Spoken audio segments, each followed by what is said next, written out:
Bring in Juan Magechian now, who's based in Paris. Thank you very much for your time. Now, you're a policy analyst. So what do you make of everything that's going on this evening? Where does this leave us?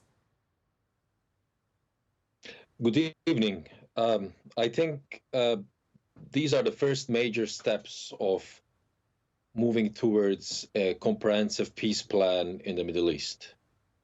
First of all, to get anywhere to talk about rebuilding trust between communities, rebuilding trust between neighbors, or rebuilding trust between allies and friends within the international community with respect to dealing with the crises, the major crisis the Middle East has been facing since 1967 war that happened between Israel and its Arab neighbors. This is the first major step to work towards a comprehensive peace plan that would bring together all these complex issues to find a solution for them. I think what is going on today is a win-win situation for everybody. It is a win situation for my country, Lebanon, that has been suffering for the past year under heavy bombardment from the south to the north, over 1 million people displaced, over 4,000 people killed, well, more or less, because we don't know the actual numbers as of yet. But this is a win situation for Lebanon. This is a win situation for whatever is left of the Lebanese state. It's also a win situation for the Israelis, who can now say that many of its residents who were living in the north could go back to their communities. Same thing for the Lebanese, who could go back to their villages and their towns in South Lebanon. So using this as a political measure to move forward and make and prepare the grounds for what is to come in 2025.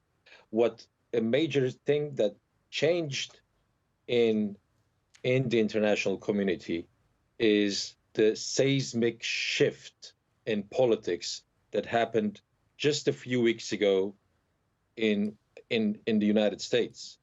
The election results in the United States clearly pointed towards a policy change that will come in the Middle East or in different parts of the world from Washington.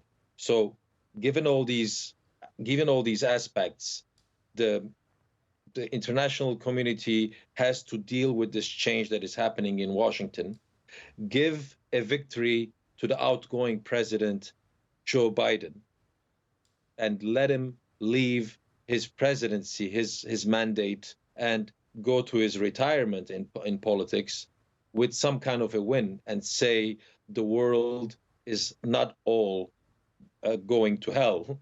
The world is, we can also work towards peace.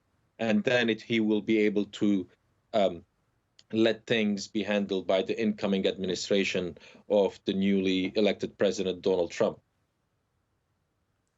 Let's talk, Juan, about this deal, because critically for Israel, it would appear that it allows it to intervene militarily in Lebanon should Hezbollah, or should it detect an immediate threat from Hezbollah. Where does that leave Lebanon when it comes to this ceasefire deal? So this is basically what we have been talking about for the past few months, which is basically a translation of what we've been saying, that the United Nations Security Council Resolution 1701 that ended the last round of violent conflict between Lebanon and Israel in 2006. The 1701 wanted to make sure that Hezbollah doesn't arm south of the Litani River. Hezbollah won't pose a threat to Israeli national security. And the Lebanese armed forces will be the only armed forces south of the Litani River. What we are hearing from the Israeli Prime Minister Benjamin Netanyahu, is that Israel will have more freedom in acting to enforce that 1701 United Nations Security Council resolution. So basically, this is basically a 1701 updated version to make it, to give it more muscle, to give it more leverage for the international community to put pressure, not necessarily for the Israeli government to intervene. We really hope so that the Israeli army won't be the one enforcing it. We hope so that this pressure would translate into the international community's ability to pressure the Lebanese government into making sure the Lebanese armed forces, for once and for all, for the rest of the time, would be the only armed forces south of the Litani River, so that in 5 years or in 3 years or in 10 years, we won't walk into another bloody conflict with Israel. When Netanyahu was giving his statement earlier, it appeared rather victorious in tone. He spoke of the change, well, the fact that Israel had changed the face of the Middle East. What's he referring to? How? I don't know how victorious the Israeli prime minister is this evening, given the fact that so many Israeli soldiers have been killed, so many people have been displaced in Israel. Northern Israel is in a very bad state. I don't know what victory he's talking about, but maybe in the sense of what he has been able to obtain from assurances from his Western allies, is that perhaps he is pushing the allies to finally be able to think along Israeli lines and say the pressure needs to be put on the source of the conflict, which, according to the Israeli prime minister, is Iran. He personally named Iran as the #1 factor of one of the #1 reasons of why he is pushing for the ceasefire deal. He said to focus on Iran. He wants to focus on Iran because he thinks in the next few months, the international community needs to find a solution or a deal that would contain Iran's proxy organizations and would make sure that Iran won't be starting these conflicts with its neighbors again next year or in the next 2 years. So maybe the new Middle East he is talking about is one that Iran either becomes a good player with the international community, or the worst case scenario would be that the conflict, unfortunately, is finally going to Iran, meaning the war with Iran might be coming in the near future.